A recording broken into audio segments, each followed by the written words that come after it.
Hello, Radhe Radhe. स्वागत है आप सबका मेरे चैनल लाइफ एस विवान में। कैसे हैं आप सब? आशा करती हूँ आप सब बहुत ही अच्छे होंगे, स्वस्थ होंगे।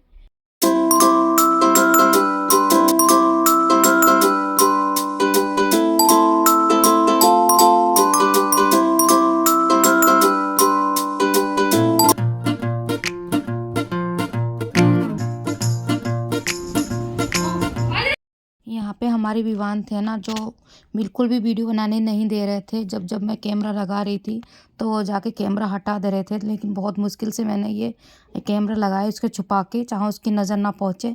फिर भी वो शैतानी कर रहा था। यहाँ मैं पूजा कर रही थी, वहाँ वो सफ़ेदी खा रहे थे, क्योंकि विवान की आदत हो गई है कि वो जहाँ भी सफ़ेदी मिलती है या मिट्टी मिलती है वो खाने धूल मिट्टी बैठ जाते हैं।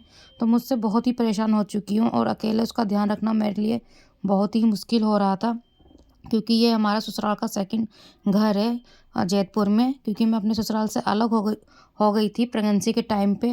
और जब मैं प्रेगनेंसी मेरी चल रही थी, 8 मंथ स्टार्ट होने वाला था, तब मैं अलग हुई थी, जहाँ पे एक मतलब सपोर्ट की ज़रूरत थी मुझे उस टाइम पे।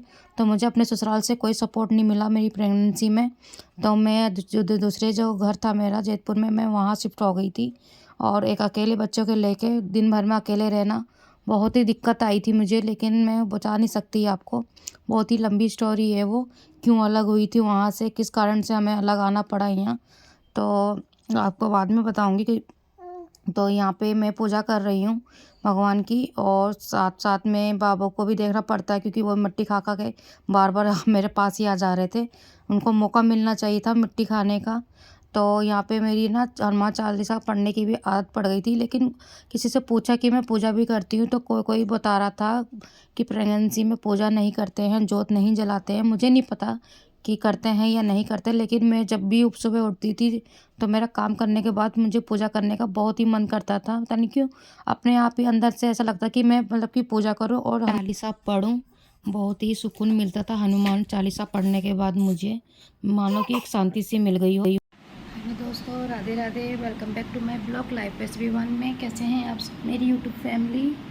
हाँ, बहुत ही दिन हो गए, मतलब महीने ही जान लो आप लोग, कि मैं कोई भी ब्लॉग नहीं डाल पा रही हूँ, और जहाँ तक कि शॉर्ट भी नहीं डाल पा रही थी। लेकिन बट अभी कुछ हफ्ते से 1-2 शॉर्ट डाल चुकी हूँ मैं, या फिर डालती रहूँगी अब, क्योंकि बिल्कुल भी टाइम नहीं मिल रहा था मेरे को ब्लॉग बनाने का या फिर कुछ शॉर्ट डालने का। क्योंकि हेलो, ये हमारे विवान सो के उठ चुके हैं और इन्होंने सुसु कर दी कच्छे में ही। कभी कभी बता देते हैं कि वो आ रही है, वो को नहीं मम्म बोलता है, और कभी नहीं बताते हैं। तो उन्होंने आज कच्छे में कर ली, तो उनके अभी की पैर हाथ धुला के लाई हूँ। अब उनको जा रही हूँ मैं कपड़े पहनाने, फिर हम जाएंगे दोनों लोग घूमी घूमी करने। और क्योंकि घर पे कोई नहीं है हम दोनों के अलावा, है ना बाबू? कहाँ चलोगे? बाल बाल जाएगा ये, तो हम जाते हैं बाल, उसे कपड़े पहना के। तो मिलते हैं आपको बाद में। जैसे कि बताया कि मैं और विवान अकेले थे और हम जा रहे थे बाहर घूमने, क्योंकि शाम के टाइम बाबू को ना बाहर जाने की लगी रहती थी। पूरे दिन तो अकेले रहते थे हम दोनों, तो घर में बोर हो जाते थे हम दोनों। गर्मी का भी टाइम था, बहुत गर्मी भी थी, धूप भी रहती थी पूरे दिन, तभी हम नहीं जाते थे, अंदर ही रहते थे दोनों। तो शाम के टाइम थोड़ा ठंडा हो जाता था। और यहाँ पे पार्क में एक पार्क भी था, बच्चों के लिए भी और बड़ों के लिए भी था। तो हम दोनों शाम के टाइम वहीं पे पार्क में ही चले जाते थे घूमने के लिए। विवान को झूला झुलाने के लिए भी ले जाती थी मैं, क्योंकि उससे भी उसका मन थोड़ा सा अच्छा लगे। कि बच्चों के साथ ही खेलना पसंद करते हैं, बाहर ही पसंद करते हैं, सारा दिन घर के अंदर नहीं रहते हैं, वो भी बोर हो जाते हैं एक जगह रह के। तभी मैं बाबू को तैयार करके वहीं ले जा रही थी, और वहीं पे उनके पापा आने वाले थे। तो हम रेडी हो गए हैं और वॉलेट में निकाल लिया है, बाबू भी रेडी कर दिया मैंने। अब हम जा रहे हैं बाहर। चलो बेटू।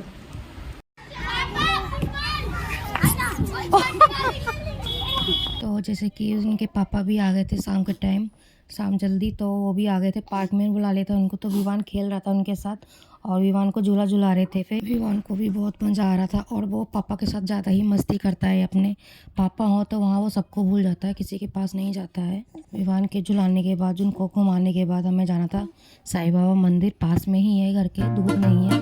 और वैसे भी मैं हर थर्सडे साईं बाबा मंदिर जाती हूँ। जैसे बताया कि प्रेगनेंसी के टाइम पे मुझे ना साईं बाबा मंदिर जाना बहुत ही अच्छा लगता था।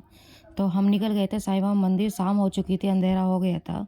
लेकिन फिर भी हम साईं बाबा मंदिर मतलब कि बोला मैंने कि चलने के लिए, कि मैं छोड़ती नहीं थी कोई भी थर्सडे की, जिस दिन मैं भूल जाऊँ कि साईं बाबा मंदिर नहीं जाना है, मैं हर थर्सडे जाती थी।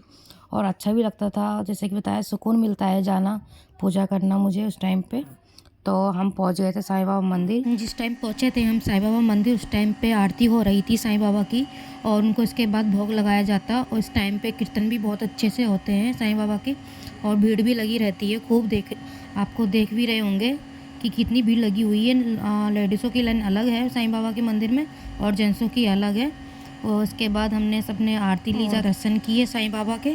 तो दोस्तों मेरा ब्लॉग यहीं तक का था। अगर आपको मेरा ये ब्लॉग अच्छा लगा हो तो चैनल को सब्सक्राइब, शेयर और कमेंट्स कर दीजिएगा।